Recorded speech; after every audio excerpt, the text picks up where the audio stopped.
For over a century now, there's been this one question that gets whispered in art galleries and museums all the time.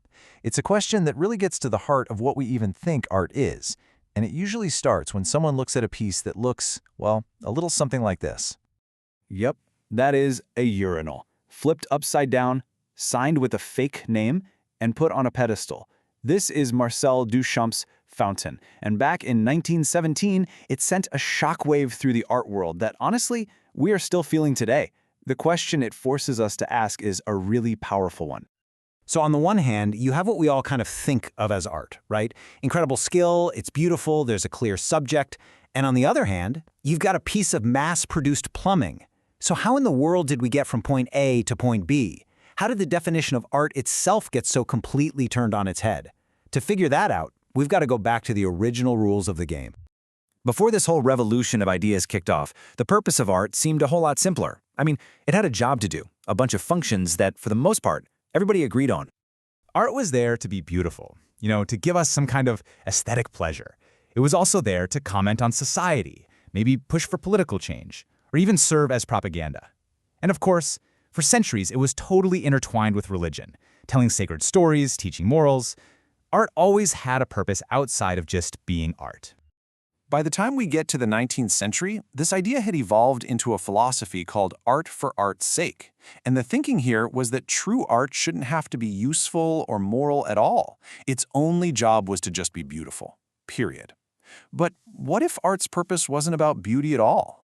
The first real cracks in that old foundation started to show when artists began to turn their focus inward. The point of art wasn't just to paint the world as you see it, but to express the absolute chaos happening inside the human mind. And asking that question, well, that changed everything. All of a sudden, art wasn't about some objective reality out there. It was about your subjective experience in here. And for some artists, that experience was just drenched in anxiety and terror.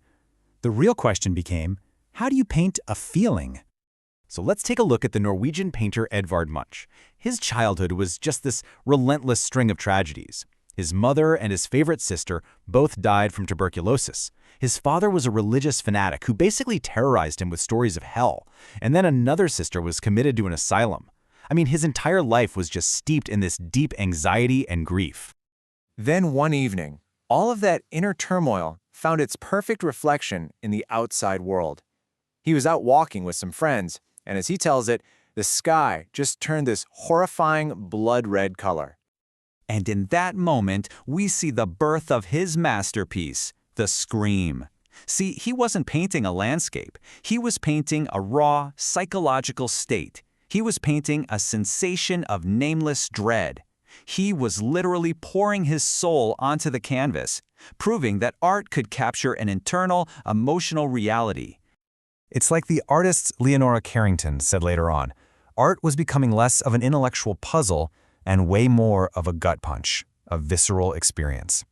And this focus on pure feeling, well, it paved the way for the next group of artists who would take that idea and push it even further, moving from emotion to just outright rebellion.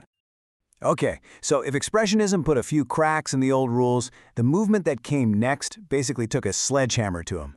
This was Dadaism. This was art declaring war on itself. I mean, this wasn't just about coming up with new styles. This was about attacking the entire idea of art as this sacred, high-minded thing, especially in a world that had gone completely and utterly insane. Dada was a direct, gut reaction to the slaughter of World War I. To the Dadaists, a society that could create that kind of pointless destruction didn't deserve pretty, polite art. No, it deserved art that was just as nonsensical, just as absurd, and just as shocking as the war itself. This really breaks down Duchamp's infamous piece. And the process? It's almost hilariously simple. Step 1, go by a urinal. Step 2, flip it on its side.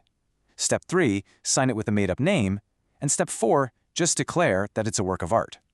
See, the art wasn't the object itself, it was the idea. It was a joke for sure, but a really serious one, attacking the whole notion that an artist's technical skill is what gives art its value. The artist George Graz absolutely nailed the spirit of the movement with this quote. Dada was a moral stance. It was a protest against the hypocrisies of a world that had just wiped out an entire generation.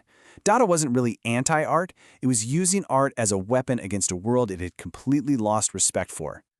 So after Dada blew the doors wide open, artists started just grabbing the stuff of modern life itself. You know, the junk, the advertisements, the trash, and pulling it right into their artwork. I mean, just look at a work by Robert Rauschenberg like Bypass. He used this crazy mix of materials, thick gobs of paint right next to newspaper photos, and even pieces of actual cloth glued right onto the surface. His art was like a collage of the real world, reflecting the constant visual noise of modern life. The artist Kurt Schwitters, he lived by this very idea. He built his art from the junk he found in the city. Things like ticket stubs, broken toys, old food ration books.